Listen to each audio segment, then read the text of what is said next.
The first thing anyone heard was the scream. Not a human scream, not a voice, but the metallic howl of a station tearing itself open, a shriek so violent it bypassed the ears and stabbed straight into instinct. Everyone on the observation deck turned at the same time just as the wall imploded outward and reality ripped open to space. The air didn't simply escape, it detonated. Pressure became a weapon. A white cyclone of atmosphere exploded into the void, dragging chairs, tools, bodies toward the jagged mouth of the breach. Scholar Aaron, aluminite composed of fragile crystal veins and living light, was lifted instantly, her body too delicate to resist. Her glow flashed from calm amber to violent ultraviolet panic as she spun helplessly toward the stars. She never reached them. She collided with something immovable. A wall of heat. A mountain disguised as a man. Jonah Reyes didn't catch her gently. He stopped her like gravity itself had chosen sides. His boots slammed into the deck and magnet locks screamed in protest, but held. The vacuum clawed at them, a silent god demanding tribute, and Jonah answered by wrapping his entire frame around her. To Aaron, pressed against him, it felt like being held inside a furnace that refused to go out. His heartbeat thundered against her crystalline chest in slow, unstoppable rhythm, a war drum that said not today. Muscles like compressed steel locked in place. The void pulled. Jonah pushed back. And for the first time in the station's history, space was losing. 6 hours earlier the tension in the Academy Dome had been purely intellectual. Professor Kareth of the Kentari Collective stood before a rotating hologram of a gas giant, his 4 hands weaving through equations. Gravity, he lectured, mandibles clicking sharply, is the ultimate evolutionary filter. Intelligence requires delicacy. Above 0.6 standard gravity, organisms collapse under their own structural inefficiency. A sentient species emerging from a 1-gravity well is not unlikely. It is biologically absurd. The chamber murmured approval. The students were the best minds of the Galactic Concord. Floaters, gliders, soft-bodied thinkers evolved in gentle environments where even falling was theoretical. Then the doors opened and the room felt heavier. Not metaphorically. Physically. Footsteps hit the floor like punctuation. Boom. Boom, boom. Jonah Reyes entered, and the air shifted around him as if embarrassed to be so light. He wasn't tall by galactic scale, but he was dense in a way the others could feel in their bones. He moved with grounded certainty, each step planted like a statement, I belong here.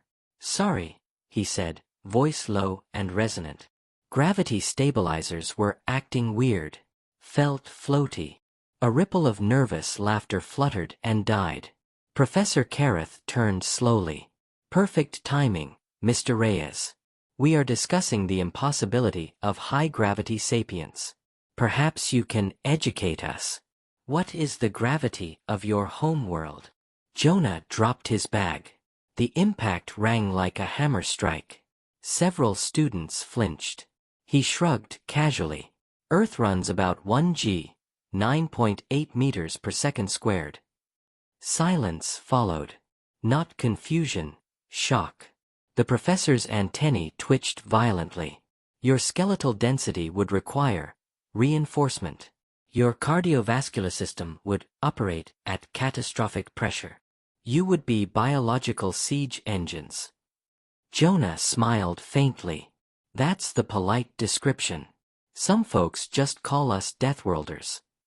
To demonstrate, he picked up a solid iridium sphere meant to be lifted only with an anti-grav assist and began tossing it hand to hand like fruit. The room recoiled. They weren't looking at a student anymore. They were looking at a creature engineered by a hostile planet and somehow smart enough to build spaceships. The memory shattered as reality returned in a hurricane of decompression. The emergency bulkhead was grinding closed 20 feet away, agonizingly slow. The breach still gaped wide enough to swallow them. Other students clung to rails, screaming silently as the vacuum tried to erase them. To them it was apocalypse. To Jonah it was resistance training. Hold on, he growled. He stepped forward. Each movement was violence against physics. His legs, evolved to fight constant planetary oppression, detonated with power. His boot struck metal like a piledriver, magnets sparking as they found purchase. Aaron felt every vibration through his chest. Her glow faded as oxygen deprivation crept in, but the heat of him anchored her. He was a furnace burning in defiance of space.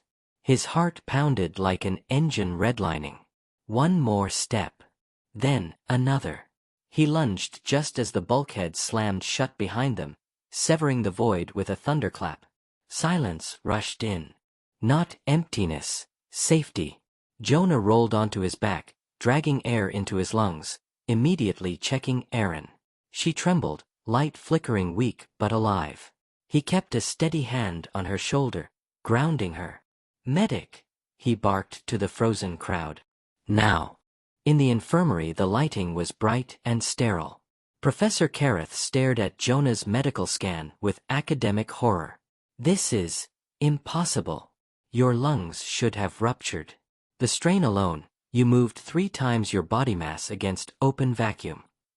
Jonah squeezed nutrient paste into his mouth and shrugged. "Adrenaline helps. Also groceries back home weigh more than she does." Aaron glowed softly from the regeneration tank, tapping the glass to catch his eye. Gratitude needed no translator. She had studied apex predators. She had just been protected by one. There was a difference. Kareth slowly shut off the display. "I believed high gravity created only blunt creatures. I was wrong. It creates survivors." Jonah stood, rolling his shoulder. "We're fragile," he corrected gently. "We just practice rebuilding." The professor deleted an entire lecture chapter with a trembling claw. "Class dismissed, Mr. Reyes. And, thank you for the correction." Jonah grinned, tired but warm. "Any time, Professor. And hey, if you want more stories about stubborn humans punching holes in impossible situations, subscribe to the channel. Gravity might be optional out here, but entertainment isn't." He walked out, footsteps heavy, certain, comforting. And for the first time, the Concord students didn't hear danger in the sound. They heard safety.